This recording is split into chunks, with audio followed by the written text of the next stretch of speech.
Good morning, students. Welcome back to the online classes. I hope you all are enjoying your studies and understand the topics. Now, the chapter we were discussing is about realms of the earth, and our last topic was about continents, and we have discussed about two continents, that is Asia and Africa.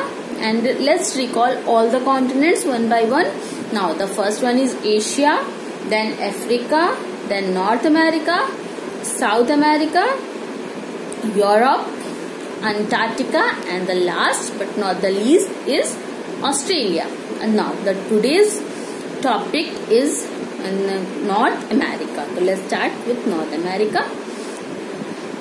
North America is the third largest continent in the world. तीसरा सबसे बड़ा कौन सा है? Asia और Africa के बाद आपका north America. It is surrounded by Arctic Ocean in the north, Atlantic Ocean in the east, and the Pacific Ocean in the south and west. Clear?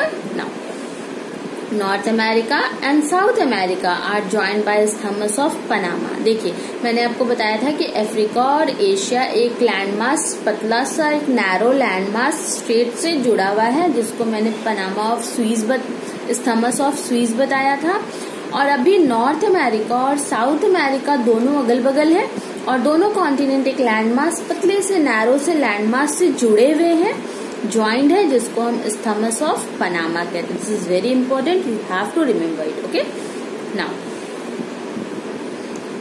it has the second longest coastline of 60,000 kilometers. Most of the major river in the continent are Mississippi, McZeny, Red, Yukon and Lawrence. ये सारे important reverse हैं जो north America में flow करती हैं.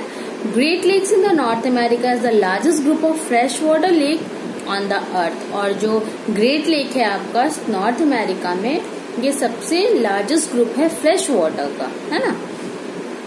और world's most striking canyon in the world, the Grand Canyon is located in North America and this continent lies in the western hemisphere. ये continent कौन से हेमिस्फीयर में लाई करता है? Western continent. Clear? Now the next is south America. देखिए, ये आपका चौथा सबसे लार्जेस्ट कॉन्टिनेंट है. फर्स्ट तो सबसे बड़ा आपका ऑस्ट्रेलिया है, सॉरी फर्स्ट सबसे बड़ा आपका एशिया है, फिर है आपका अफ्रीका, थर्ड है आपका नॉर्थ अमेरिका, और चौथा जो सबसे बड़ा आपका कॉन्टिनेंट है वो है साउथ अमेरिका. ये 1/8 पार्ट वर्ल्ड का कवर किया हुआ है, अर्थ का लैंड सरफेस को.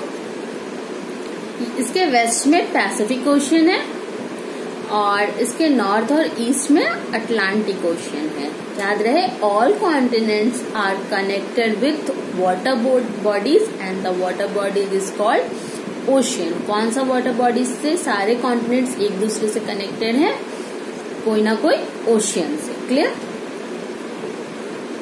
साउथ अमेरिका में आपका सबसे बड़ा लार्जेस्ट रिवर बेसिन है पूरे वर्ल्ड का, जिसको हम कहते हैं अमेज़न रिवर बेसिन. और ये कौन सा रिवर ड्रेन करता है? Amazon river. ये अमेज़न रिवर वर्ल्ड का सबसे बड़ा रिवर है. ठीक है. यूडागो and Orinoco are the other major river. ये दोनों दूसरे रिवर्स है. The Andes, world's longest mountain range, सबसे लंबा माउंटेन रेंज पूरे वर्ल्ड का द एंडस है, जो कि आपका साउथ अमेरिका में मिलेगा आपको, जो कि नॉर्थ से साउथ की तरफ रन करता है इस तरह से. और साउथ अमेरिका बेसिकली नाम से ही पता चल रहा है कौन सा हेमिस्फीयर में होगा, सॉदर्न हेमिस्फीयर में होगा. क्लियर? ना the next is Europe. Europe is the second smallest continent. अब हम यहाँ तक तो लार्जेस्ट की बात की, अब हम स्मॉलेस्ट की तरफ जाएंगे. तो जो सबसे छोटा कॉन्टिनेंट है पूरे वर्ल्ड का वो ऑस्ट्रेलिया है, और उसके बाद जो सेकेंड स्मॉलेस्ट है वो है आपका यूरोप. देखिए, यूरोप 1/15 लैंड सरफेस को कवर किया हुआ है अर्थ का. यहाँ पे कंटिन्यूअस लैंड मासेस है एशिया का, and the together two continents are called Eurasia.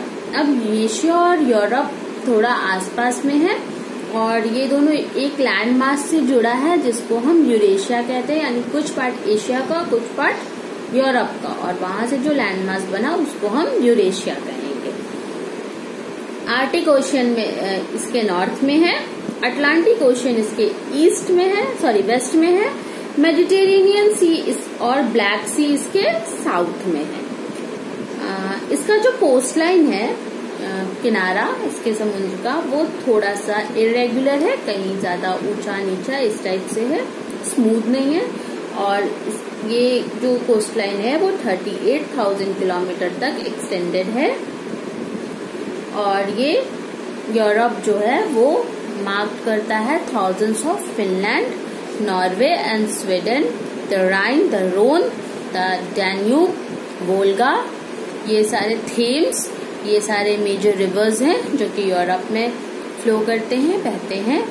Arctic circle अर्थ का पास होता है यहाँ से, और ये मोस्टली वेस्टर्न हेमिस्फीयर में लाई करता है। Clear? Now next is Antarctica. ये आपका 5th लार्जेस्ट कॉन्टिनेंट है। ये पूरे ह्यूज आइस शीट से कवर होता है, यानी कि ये पोल की तरफ है, साउथ पोल। आप अंटार्कटिक सर्कल के बारे में भी पढ़े, सेम ही अंटार्कटिका, वहीं से नाम आता है। और ये सर्कुलर पैटर्न में है साउथ पोल के पास।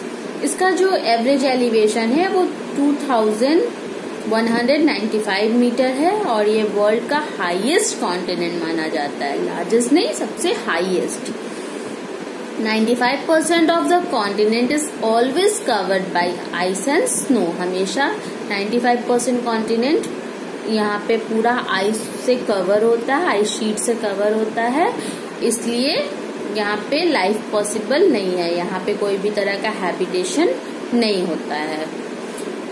और बहुत ही जो एक्सट्रीमली कोल्ड में अडेप्टेड एनिमल्स या प्लांट्स है वही आपको थोड़े मोड़े यहाँ मिलेंगे। यहाँ पे कोई परमानेंट ह्यूमन सेटलमेंट नहीं हो सकता है, इसलिए ये पूरा कॉन्टिनेंट आपका सॉदर्न हेमिस्फीयर में लाई करे, क्योंकि ये खुद तो साउथ पोल पे है ना। ठीक है। And the last continent of the world is Australia. ये एक ऐसा स्मॉलेस्ट कॉन्टिनेंट है जो कि एक कंट्री भी है ना, और ये आपका सराउंडेड है all sides by ocean and seas. इसके चारों तरफ से ओशियन और सीज है, और बीच में ये छोटा सा कॉन्टिनेंट है, इसलिए हम इसको आइलैंड कॉन्टिनेंट भी कहते हैं। आइलैंड कैसा होता है?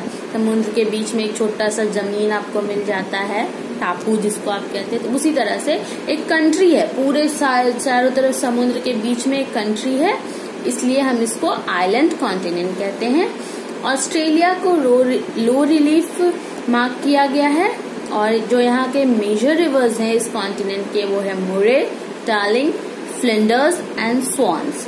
The great barrier reef is one of the most remarkable relief feature of Australia, and it is composed of corals and it lies entirely in the southern hemisphere। ये continent आपका पूरा का पूरा southern hemisphere में भी लाई करता है।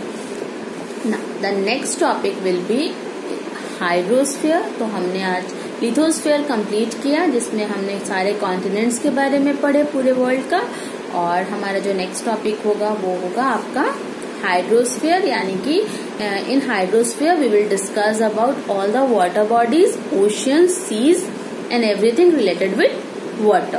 Okay, तो नेक्स्ट वीडियो में हम फिर से मिलते हैं, तब तक आप यहाँ तक रिकॉल करेंगे। Okay student, thank you.